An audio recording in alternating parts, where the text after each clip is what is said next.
আবারও ট্রান্সফার মার্কেটে সৌদির হানা আবারও বাগিয়ে নিল আরেক পর্তুগিজ তারকাকে। জুয়াও ফেলিক্স এখন অফিসিয়ালি খেলবেন রিয়াদে। সৌদি ক্লাব আল নাসেরের সঙ্গে চূড়ান্তভাবে চুক্তিবদ্ধ হলেন এই পর্তুগিজ তারকা, যেখানে তার সঙ্গে থাকছেন সময়ের সবথেকে জনপ্রিয় মুখ ক্রিস্টিয়ানো রোনালদো এবং কোচ জর্জ জেসুস। 2 বছরের চুক্তিতে আল নাসরে যোগ দিচ্ছেন ফেলিক্স, যার মধ্য দিয়ে শেষ হলো তার চেলসির অধ্যায়। ফ্যাব্রিজিও রোমানো রিপোর্ট অনুযায়ী চেলসি পাচ্ছে নিশ্চিত 30 মিলিয়ন ইউরো, সঙ্গে বোনাস মিলিয়ে এই ডিলের পরিমাণ পৌঁছতে পারে 50 মিলিয়নে। এই ট্রান্সফারে আবার একসঙ্গে হলেন 3 জন পর্তুগিজ কিংবদন্তি। মাঠে রোনালদো, ডাগআউটে জর্জ জেসুস, আর এবার সঙ্গী হচ্ছেন ফেলিক্সও।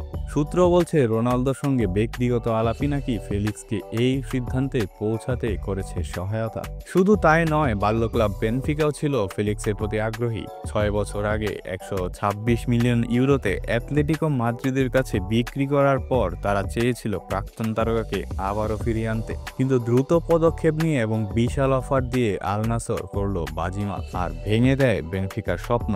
ফেলিক্সের ঠিকানা এখন সৌদির মরুভূমিতে। ফেলিক্সের জায়গা তৈরি করতে আরেক পর্তুগিজ মিডফিল্ডার ওতাভিও সম্ভবত চলে যাবেন অন্য এক সৌদি প্রো লিগ ক্লাবে। এই পরিবর্তনের মাধ্যমে তৈরি হচ্ছে এক নতুন আক্রমণাত্মক কাঠামো, যেখানে প্রধান মুখ হবে ফেলিক্স ও রোনালদো।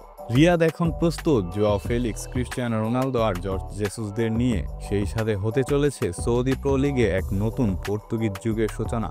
জুয়াও ফেলিক্স কি সফল হবেন আল নাসেরে? কমেন্টে জানিয়ে দিন আপনার ভাবনা।